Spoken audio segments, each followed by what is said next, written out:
Good day, everybody. My name is Dana Massett with the Mindful Mama podcast and It's on Your Soul. And today I'm having Sabrina Lynn. She is known on Instagram for ReWilding. So I'm going to have her explain what that means. I know it's so intriguing. Her story is amazing. Basic story of building a white picket fence and slowly or dramatically at times dismantling the life that she built to kind of align spiritually with her soul, her mind, body, and soul, and really live the life that she was meant to live authentically. In the spiritual community, we hear stories about this all the time. It's called Dark Night at the Soul, and really kind of like reawakening and living your divine purpose. So I'm so excited. Sabrina Lynn offers different retreats and is even offering a mystery school. So we have many things to ask her. So Sabrina, I was so excited to interview you today. Your story is hilarious, sad, brave, all the things. And then I'm like, am I like reading my story too? So that's why I know we're like soulmates for sure. Okay, building the white picket fence, life, dismantling it, running into the woods. Would you call this the dark night of the soul, or do you have another term for it? I would call it the first one of many. Yes. I would call it the very first one that I had no idea what soul necessarily even was. So it was, and almost if you go back to the originator of the Dark Night of the Soul, St. John of the Cross, and he'll talk about numerous phases or experiences, levels, I guess, if you want to use the word levels, of Dark Night of the Soul. And I would say that was my first one. That was my first one. Do you know how many people are going to be upset hearing you say that? Like, oh, there's more than the one that I just had, but it's true.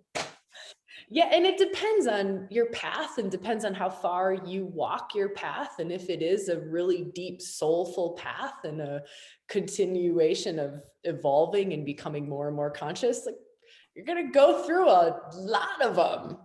Yes, absolutely. Why do you think we're still programming people to build these lives, like the white picket fence, get the career, get the marriage, have the kids? Why do you think we're still stuck in that? I think that's where the collective, for me, this is just how it feels for me and what I see, is that's where the collective is living at. That's where majority of humanity is living from, is Yeah. not knowing that there's more, not knowing that there is a deeper connection to live from, a deeper place to live from. And so really just going off of what we've been told and taught is it's external to you. Like fulfillment is in something outside of you. And Yes. we haven't been taught that it's not other than you. It's not external to you. And so that's my feel. That's my feel. And then we almost Yeah. get to a point where we go, oh, that's not working. But we kind of have to get to that point when we don't have that teaching or that training or that society or tribe. I know you mentioned the word tribe that we grow up in. We don't know that there's anything better. Yeah. And it's scary. And then, okay, it's scary to dismantle your life and build another one because you like have the programming. So you're thinking, well, what if there's nothing else but this? And the people around us become uncomfortable when we're dismantling our stuff. So then they're kind of stepping back. It is scary. Yeah, absolutely. How do you help people with that process? You have the term like rewilding, which I love. Can you talk about like how you even came up with that? Yeah, it was. So I had been studying meditation, shamanic practices, energy healing, psychotherapy, archetypal embodiment for a long time, and was always wondering why I was studying these things. I was in corporate, I was a science brain, I was a microbiologist, I was a chemist, I was climbing corporate ladder. I was running businesses, but this is where my heart was at. And it was really for myself. It wasn't with the intention of, I'm going to be a meditation teacher someday, or I'm going to do this. For me, it was this like weird, wild thing. And I couldn't understand why I was called to it. I did not want to be called to it.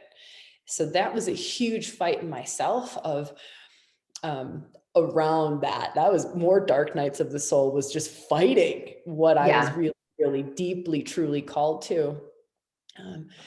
And years of studying, what started to happen organically and naturally in retreats or workshops or classes that I was in, was I organically and naturally started to like radiate light, or I don't know a better way of saying that, like electrify the whole room with a ton of Shakti. And it just happened. I wasn't trained for that. I wasn't trying to do that. It just started to happen. And then I started to become aware of where others were in different states of consciousness. So I started to see and feel and sense. And then the shadow work aspect kind of kicked in, where I could, and this was all, I wasn't teaching at this point. This was just me in a workshop, and someone would be saying something and I would say, can I just share with you, if it feels right, something that might be worth feeling into? And then go, your solar plexus is screaming right now. And they would go, oh my God. And then, so anyways, all of these things were just happening and unfolding. And I was going, what is, having no idea. And so this is how it happened. I was teaching public speaking skills in corporate, highfalutin fancy businesses in Australia. And that's my job. So I'm teaching presentation skills, public speaking skills. And I had rented a room in a little local college for a public speaking workshop. And I said to my friend, who's like soul friend, Anam Kara, and I said to her, hey, buddy, I have this room rented. Do I do a public speaking skills workshop, or do I do this thing called ReWilding for women? And she's like, I have no idea what ReWilding is, but if you don't do that, I will kill you. And that was it. I didn't even know what ReWilding for women was. Oh my goodness. I love it. So did you just fly by the seat of your pants and just like channel the information and just show up? So I just put a little like post on Facebook, and I think I spent maybe $50 to promote it, to make it, you know, a little bit of an ad. And it just said ReWilding for women. It's a little bit shamanic. It's a little bit tantric. It's a little bit archetypal embodiment. It's a little bit of this 3 hours intro workshop, $20, you know, and I even said, this is our first one, you know, like I said all of that, like, hey, this is the first one. And then I was freaking out, like scared out of my mind. And I had been teaching. So I had been teaching meditation too at a local gym. So I can't say that I hadn't done like other little things here and there. But I just turned up at that workshop, and we walked into some embodiment practices. We worked with the archetype of Aphrodite Venus. We worked with, I think we actually worked with Lolita, who is a pretty potent, high-powered, Shakti archetypal energy. I can't remember exactly, but I believe it was Lolita, because I remember it was extraordinarily sexual. in one of the particular practices. So I'm pretty sure it was Lolita. And then at the end of the 3 hours, you know, everyone's just kind of sharing their experiences, like, wow, what's next? Like, what do we do next? Like, and I'm like, there's going to be a retreat in a few months. I had no idea. Yeah. And so I kept running those little intro workshops and building up to a retreat. And so I did a retreat maybe 6 months later, a big 4-day retreat in Australia. And that was I love it. But it's just meant to be. You knew it was meant to be. You were just following the inner guidance. And it was when it came in. So I'll share this a little bit too, just for the creatives or anyone listening who, and even for you, Dana, maybe. The way that it came in is it came in as this like big ball of energy, as this rewilding thing. And it's how you will often hear creatives talk about it. And this was the first time I had experienced this, is it comes in as this inspiration. And you have like a choice to be the mother of it. Like you have choice to whether you birth it or not. And I remember sitting with this energy going, I don't know that I can handle this. Like this is a lot and I don't even understand it. And it's like getting to know the soul of this body of work. And can I be the mother to it? Can I give birth to this? And that was my first experience with that. And I said yes. Yes. But you contemplated, you were like, can I say yes to this? And very much felt that it was here and it wouldn't be here for long. So if I didn't say yes to being mother to it, it would move on to the next person who would say yes to it. It was a wild experience. Yeah. I love it. You explained it perfectly. Because that is how creatives and like intuitives work, where like it pops in the collective consciousness. It's a stream. So it's constantly moving. Hurry up and grab it, manifest it, or you're going to see it pop up down the road and say, I remember channeling that. Yep. Absolutely. Totally. How has the rewilding process rewild you? Like, how has it allowed you to blossom as like the divine feminine? Yeah. So before stepping into this work, I had worked through, you know, the different faces of the feminine, had worked through for myself the embodiment of, there's probably now, I always say there's 36 archetypes that we work with. There's probably 45, I don't even know, but feminine and masculine archetypes included, but had worked through the embodiments of them for myself prior to stepping into rewilding, and have such a deep reverence for working with archetypal energy. And it was as I started, it's funny because you create this relationship with an archetypal energy, and it's almost as if you, for me anyways, this is just my process, wait for permission to be able to be at a place in myself to transmit that energy, to hold that space, to become like a representative of that energy, to be at a place that's clear enough in myself to be able to channel that energy through me and gift a room or a space or a person with that energy, so it opens that door in them, so it allows that energy to be activated in them, or it allows them to open that door to access. It's not my energy going into them, it's almost like a resonance. My Shakti, this is how I always say it, my Shakti talks to your Shakti, right? And it's just like this little aspect in me says to that same aspect in you, hey, where are you at? Hey, where are you at? You want to come alive? You come alive, like come alive. I love it. So like, for example, like the intro workshops, do you kind of show up to the intro and let the archetype show up to you? Or Oh, do you pre-plan? That's what I was thinking, because I do the same thing. Like, so you wait and kind of see what the group is like and you'll hear, or do you feel who to bring? I would say all the senses are sort of switched on. So it can come from a deep inner knowing, it can come from hearing, it can come from seeing or sensing. It kind of just depends. Yeah, no, it makes sense. It does.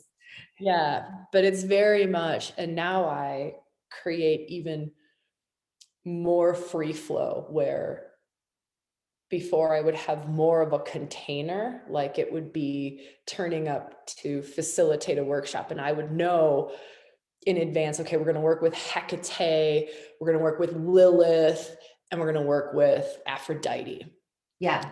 I would have those three containers already there. And Yeah. now it's, to be honest, Dana, now it's working beyond the realms of the archetypes. Sometimes the archetypes come in, but the work over probably about a year and a half ago, maybe 2 years ago, really started to move past. I love archetypal work and I will do archetypal work. I don't probably forever. I guess I never really know what's coming, but I have deep reverence Yeah. for it and goddess work and all of those. But now it's just at a different space. Sometimes they show up, but now it's going in with more of, so for instance, I just created a workshop this weekend, sexual energy, and that's it. So it's just, here's our theme. So it's a much broader way of walking in instead of it being such a tight container Yeah. of it's okay, sexual energy. And Lolita might, threads of her might show up, but also working in a way where attempting to open the door beyond new age and beyond lingo around goddess work, archetypal work, shamanic work, right? Because there's a limitation to that. And if you don't speak the language, you don't get to access Yeah. all of this energy in your being. You don't get to access these places. So that's been my latest work, is kind of opening up the door and giving us access points in a way that doesn't limit it. No, I totally understand. So like, would you say like cosmic energy, other lifetimes, So star seed definitely, beings? Like, what would you even say? no. I love that though. Like, I love that you're like asking these questions. I love that we can speak this language. Yeah. So definitely work with those realms, definitely work with Pleiadians or Hathors. But for me, they fall in the archetypal level. True. And they're beautiful and they will turn up in retreats or they'll turn up in workshops sometimes, or they'll, so love that. What was you said Like something else, cosmic energy, and then you said something else after. star seeds, cosmic energy. I can't remember, but something Past else. lives. You talked about Past lives. Yeah. Yep. So I work that line a lot. So work the ancestral line, the past life line, the south node. So if you start to talk Yeah. about embodied astrology and there's north node, there's south node, very much work that line because there's gems that are in that line. But kind of the different energy is more, okay, so if you were going to say, oh, it's so hard to put words to this. I love that you're asking me, Dana, because Well, this is because I'm kind of like channeling at the same time. Is it because when we put labels, it's external still? And are you trying to help people like you have this energy? You can awaken it at this workshop and take it home with you and keep working on it. It's not this special thing. We all have it. We need to put it on fire, like light it up. love it. And it's yes.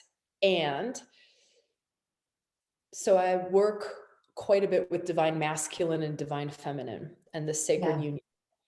But all of these things are frameworks. They're all just frameworks. And you go, okay, divine feminine. Well, within the divine feminine, for us anyways, this is, again, it's a framework. It helps us to talk about things. But the moment we start talking about it, we lose the essence, the truth of things.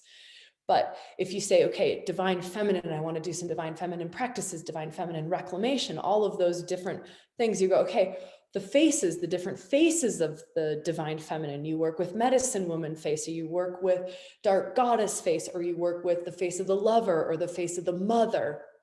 And then you start to narrow it down. That's all the archetypal work. But if you work just divine feminine, right, you now are open to the fullness of Shakti. And there is such a fullness that those 36 archetypes do not capture that. Those 6 faces do not capture it. And then you work with the divine masculine, which for us is, and then things get funky. So I'll explain this in a second. Be short about it. But then there's like the 6 faces of the masculine, right? You work medicine man, you work dark god, like which would be Pluto, Hades sort of energy. You work with lover, Mars, warrior. You work with all of those different aspects. And then you go, okay, so if divine feminine is like soul, right? And typically Shakti comes from below and rises above. And then you work with divine masculine, which is typically spirit, father sky, mother earth. And then, so you're feeling divine masculine, that's typically from above. Typically spirit comes from above, soul comes from below. But then what started to happen is we've blown those paradigms apart in mystery schools and in retreats and just in the depth of the work that I'm doing. Those get blown apart. And so it's okay, great, divine masculine is simply a way of talking about it, but can't hold the mysteries held in the heights. Divine feminine is beautiful and amazing and a framework and a way of talking about things, but can't hold the mysteries held in the depths. And so if I were going to say where the edge that I'm at or where we're at, and the reason why I keep things so open is because it's quite literally just being so open to the mysteries of soul, the mysteries of spirit, the mysteries of the heights, the mysteries of the depths, and the union of that in our beings. It's infinite if we allow it. It's infinite, but we have to allow. And it sounds like that's kind of what you're helping people. We would call that almost like the evolved human, like the limitless human. Mystery schools, is that kind of how you would also describe what a mystery school is? Because I feel your average person really doesn't know what it's about. Yeah. So for me, this is a little personal, but I'll try to be short and sweet.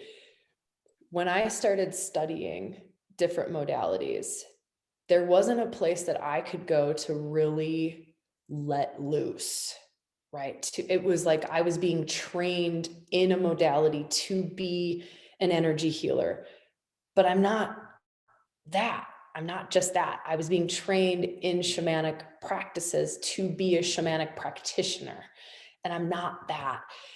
And so for me, this was really just birthed out of my own experience and the limitations that I kept hitting. I didn't fit anywhere. I didn't fit in shamanic practices. I didn't fit in energy healing. I didn't fit as a meditation teacher. I didn't fit.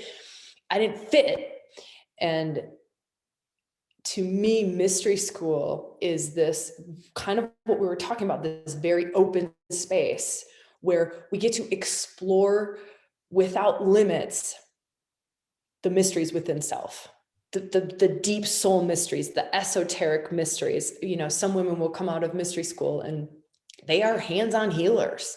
Some women, and those skills and gifts and capacities just open and they awaken. Some women are extraordinarily connected to medicine man, medicine woman energy, shamanic practices, and they open. They open. And so it's this place of really giving a space for us to innately, organically, authentically open to what's true for us instead of a modality being slapped on top of us. I love that. Yes. because that's what we need. We have that wisdom inside of us. So even though a training is amazing, you're kind of putting yourself back in the box Yeah, instead of like, what's in there? Like tap on it, what's in there? total. That's it. And so like I was going to do yoga teacher training. I've never done that, but I Yeah. was going to do that because I'm such an embodied being and there's so much body wisdom that I knew was part of my path to access that. Right. And so I would have done yoga teacher training just to try to get to the thing that I was being called to. And that was so frustrating. And I got there. And that's what mystery school is it's just, let's open up to the mysteries that are in you. Let's open up to these gifts that are in you. And let's find out who you are, like what you are here to do, what soul gifts you have, what sings to you, what calls to you, without limits or without slapping a modality on top of you. Yes, I love that. Is it online? Is it in person? How are you orchestrating the mystery school aspect? Yeah, so mystery school for the first 4 years was in person. And Yeah. then last year, and we had a lot of requests, Dana. So I work all over the world and I would only run a mystery school in one country, typically per year. Sometimes I would do one in Australia, one in America. But we had requests from all over. Please, can you do this online? Can you do this online? Can you do this online? And I was so resistant, like, no, I don't think I can translate that Yeah. online. And I've been doing online work and practicing the capacity to translate things into online formats for 5 years. So we've been doing it for a long time. And then last year, we did a free week of mystery school. We just said, look, here's a free week of mystery school. Anyone who wants to do it, 10,000 women from around the world did that free week of mystery school. And it was mind blowing. And then I got to go, it works.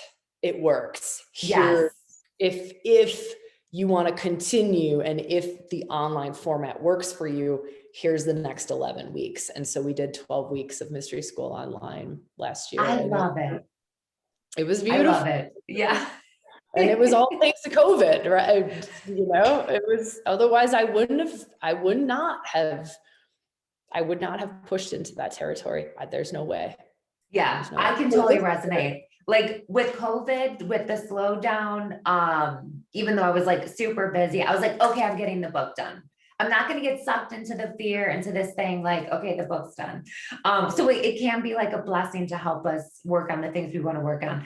You work with a lot of women, and I notice a lot of women going through their spiritual journey. It's like they've lost their tribe.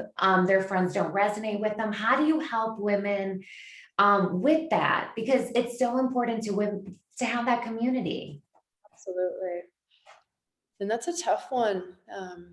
So some of our programs really create community. So like our year-long advanced women's immersion, that becomes a tribe and that becomes a community. And it's a community based on soul, because that whole program is just exploration of living from soul, living from soul, living from soul, expressing from soul, embodying soul, embodying soul. And of course, with that, it's like mystery school, all of your soul gifts open up innately, organically. But Yeah. in that, because it's a year long, we have the time and the space and the capacity to really allow for relationships to build. So for us, it's an important piece for us too in rewilding. Mystery schools, those become, some of the women who graduate mystery schools, they find their best friends, they find their anamkaras, their soul friends, and their tribes within a mystery school, because it's coming together almost at a, this is weird to say, but almost at a similar vibration level, Yeah. at a similar, like, not priority, values, like really valuing, like we value soul, we value deep truth, we value evolution in each other. And that's what we want to support, versus my high school friends value getting drunk on a Friday night and laughing about the boys we went to high school with. Like that carries no, like that doesn't light me up anymore. Right. And that's part of the path. That's that's just part of the path. And that's part of us being discerning, you know, as we evolve, our outer world evolves. As we shift in consciousness, the outer world has to match that vibration, or there's a discrepancy in us. There's a disparity in us, and it's painful. Like, Yeah, I'm so compassionate to that. It is painful because we will evolve into different tribes, and we will that then nourish us, because what nourished me in high school certainly does not nourish me now. absolutely. What's next on the horizon for you? Like, what are you working on? What retreats are you offering? Um, wow, that is such a wild, beautiful question. So this year we've really kind of broken into two spaces in a way. It's hard to Okay. say that, but we are really like loving the rewilding for women work, the feminine reclamation work, the mystery school work, the women's spaces. So there's that aspect still continues to have a lot of juice and a lot of focus on it, a lot of new offerings coming. Like a Lilith retreat is coming out of that really soon. Mystery school will come out of that really soon. Okay. But the other aspect that we really opened up to just this year, just very recently, is, so if that's rewilding, we've opened up reunion. So reunion, which is that sacred union piece, we've opened those doors to everyone on the gender spectrum, not just those primarily identified as woman, but everyone on the gender spectrum. And it's really working with the heights, really working with the depths, really working with embodying spirit, soul, like spirit and matter, really bringing all of those pieces together in a container that's open to all genders. So not I just the love it. That it's is almost so like, exciting. yeah. Thank you.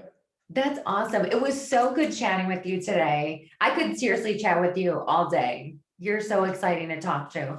Um, Anything that you want to share, like about the reunioning? Is that going to be like online format? Is that going to be some in person? How are you going to work that? Because I think people are going to be so excited about that. So we just started a 3-month online program called Living Reunion. Perfect. We do a lot of free stuff right now. So podcasts, like we're doing live circles every Saturday in our Facebook group, and that's open to everyone on the gender spectrum.